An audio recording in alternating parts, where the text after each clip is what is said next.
So I'm going to try and do all of consumer AR in 9 minutes. That means I'm going to talk really fast. But fortunately, I'm from New York, so I'm used to doing that. I have seen several big revolutions in media, starting when I was in elementary school and the audio cassette was introduced, and that was highly disruptive. It was the first time you could record audio or the radio to listen to your songs when you want to.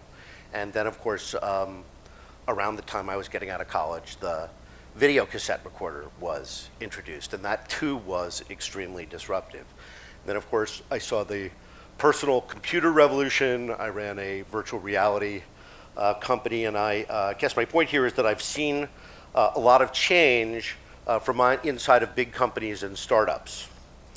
Now I have the privilege of writing about big change for Forbes, AR in Action, and Forbes, VR Voice, and other publications on Medium and Huffington Post. There is in consumer AR and VR a truly great story unfolding in front of us. It has larger than life characters. It has very big players. It has tiny little players who may become big players because at a time of disruption, new companies emerge. And it also has a lot of big unknowns. One of those unknowns, which I'll unpack a little bit, is of course the announcement by Apple on Monday about their plans for supporting AR and VR. But I have a perspective which is a 10,000 foot view of the industry, and I think I can see the forest, whereas a lot of people and a lot of the speakers that we've had over the past 2 days are seeing the trees and specific problems and specific issues and specific devices, and that is their lens for seeing this landscape. This slide is just a few sort of general things, but I think it guides a lot of my thinking about this particular medium, AR, but also VR. And this slide just makes one point, which is things change very, very slowly and then all at once. Meaning there is a inflection point. And the near-term action in AR is going to be on improved smartphones, but the long-term vision is a head-worn computer that eliminates the screen and addresses one of the most vexing problems in modern life. Now, as Tim Merrill told us yesterday, and he also said this at AR in Action, and again, it was something that's really stuck with me, which is it's really all about the guys at the top of the pyramid. And I would say before the war has even really begun, Apple, Microsoft, and Google are the three companies that are positioned to win. They may not all win ultimately when the music stops and we move on to the next disruptive technology, but they are very well positioned, and it may very well mirror the duopoly that we see on smartphones between Android and iOS. AR and VR have very different goals. VR is trying to replace the world digitally. AR is trying to enhance the world digitally. And that can be illustrated in this particular chart where we see for AR, we're trying to be present in this world, and with VR, we're trying to be present someplace else. Now, AR at this moment in time breaks down rather neatly for consumers into three categories.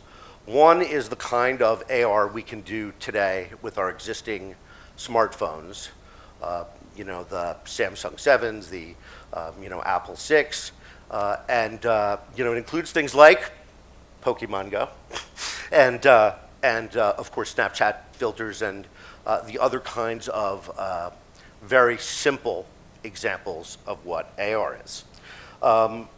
The near term, as devices upgrade, they will become capable of doing more things in AR and laying more digital images over the real world. And then, of course, the holy grail is head-worn, and we're going to see some head-worn devices hitting the consumer market at the end of this year. As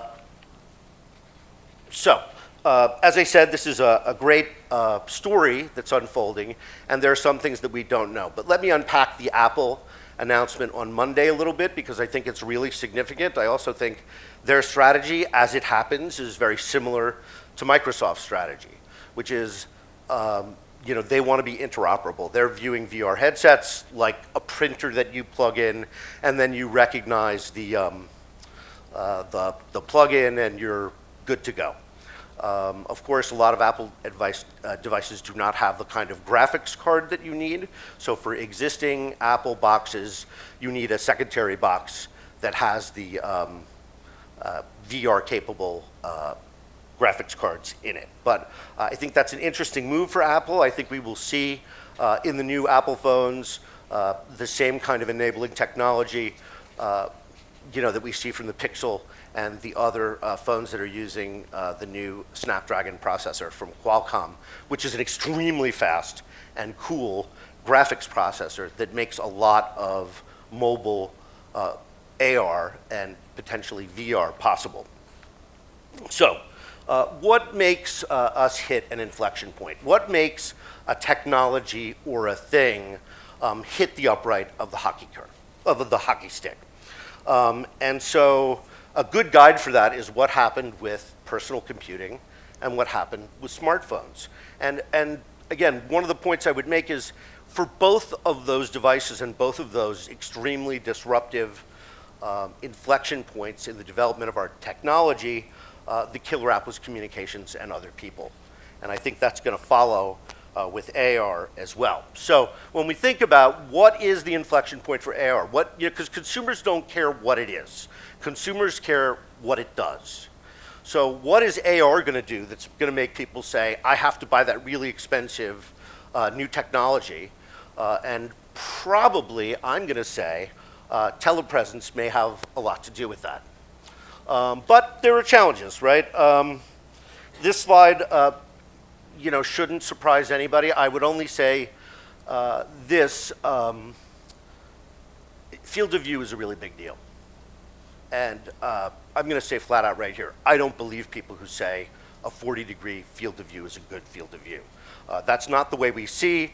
Consumers are not going to, if we're getting rid of their screen, they're not going to be moving their head around to try and find their desktop or some other screen that they've dragged off to the side. So field of view for AR to be a consumer, a wearable AR to be a consumer product, field of view has got to get solved. The other thing we see is that enterprise goes first, right? Enterprise has the money when the devices are still expensive. Enterprise is actually, in my opinion, easier because if you're developing an application for an enterprise AR device, you're developing one application. It only has to do one thing. Remember, things for consumers are Swiss Army knives. They've got to do lots and lots of things. Your personal computer does lots and lots of things. It doesn't do just one thing.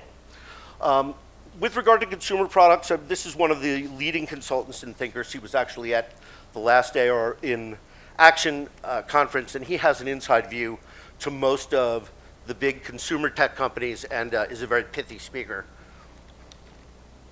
So I grabbed a quote from him from AWE. So let's talk about really where we are today. What can your neighbors buy? What can you say to explain what we're doing to them? And very simply what's happening is that our phones are getting upgraded and they're going to do some really interesting new stuff. There's something called SLAM. That's an acronym you'll hear a lot, that basically it's simultaneous localization and mapping. And basically what that means is you can hold your phone up and walk down the street and see graphics and information related to specific objects on the shelf or specific objects on the street. It enables you, if you've got a Tango-enabled phone, to do a multiplayer game in AR. Again, these are on smartphones, not on headsets. We will see some really nifty toys that use AR, mostly marker-based AR, which, because current smartphones don't have stereo optics and depth measurement, they use markers that you place around the room or on the floor, and that stands in for real digital mapping of the room. Wearable computers are coming to the market this year, which is really, really exciting. I didn't include Snapchat spectacles, although I will say this about their spectacles, even though their functionality is limited to short videos. They are really stylish. They look great on people. And second of all, they've been marketed brilliantly. So there's a lot to learn from Snapchat spectacles, even though the device itself just does one thing. In Q4, things are going to get really interesting because of ODG bringing to market in China the first wearable Android computer. And I wouldn't say the Chinese market is a perfect proxy for America, but it's a market which is just as important as America now. And we're going to see if people are going to purchase these, how well they're going to use them, and how often they're going to use them. And that probably will determine whether a big carrier jumps in with ODG and tries to popularize that particular piece of technology. In the US, it's untethered. Meta 2, which is a fantastic headset, is really something that you may see in enterprise first, in offices. Unlike the ODG product, it's not something you can wear while you walk down the street. The roadmap, just to sort of wrap up, is these are the problems that are going to have to get solved before people start buying wearable computers. So I don't want to get into them specifically. My slides are on SlideShare, by the way. But I'm trying not to, in my lightning 9 minutes, trying not to say what you're seeing up there. 2018, at AWE, I don't know how many of you were at AWE. I wrote several articles about it in my column on Forbes. But what you saw at AWE is people are still talking about the tools. So if they're talking about the tools that you need to make apps for AR, it means that they're 18 months away from those tools being on your phone. And actually, the timing of it is kind of right, because it'll be about 18 months before the replacement cycle for handheld computers or smartphones is going to pick up critical mass. So at that point, your iPhone 6 battery is going to be dead. Let me also say the eyeglasses prediction. I stand by that prediction, even though they didn't announce it on Monday. I do think we're headed in the direction where, because of miniaturization, your phone or your handheld computer will Bluetooth to some kind of a head-worn device that you may or may not use frequently. It's not going to be 2018. That is for sure. But Apple is a fast follower. Apple is not a pioneer. Apple did not start the MP3 player. They came in later with the right MP3 solution. So you could see that happening with Apple and head-worn computing. They already do a pretty decent job with the watch. And there's no reason to believe with miniaturization technology that in 2 years or 3 years they might be doing that on the phone. All right, so let me go far in the future, because we have been talking about a little bit social responsibility and technology. That was a theme at AWE. It's a theme here. Things are going to change. There are going to be massive disruptions, and we have an aging society. So those things are going to happen with or without wearable technologies. I do think what we are going to see is a greater disparity in the wealth gap. There are the haves and the have-nots. Fewer and fewer people will be able to afford substantial upgrades in their technology. There is going to be a lot of unemployment, not because of AR specifically, but because of automation and AI and self-driving cars, which are going to put 10 million people out of work with absolutely no replacement work for them. And we do not have a very flexible system of government in this country, and it is not going to be able to deal with a crisis on this scale. So 2028, we are going to have fantastic consumer technology, but we are going to have a much more challenging world, which is going to challenge all of us to find a solution together. And that may be the technology issue that we're looking at in 2028, not wearable computing, which will become commonplace by then. So this just represents a chapter in an unfolding story of humans and technology, and in particular, the technology business, which I find endlessly fascinating. There's still some big known unknowns like Magic Leap that could be disruptive, but we don't know. So that's what makes a great story. We don't know what's in the next chapter. We want to keep reading, and hopefully I will be able to keep telling the story in a way that is accessible, useful not to colleagues in the business, but useful to people, your neighbors, who are trying to understand what you're doing. Thanks, everybody.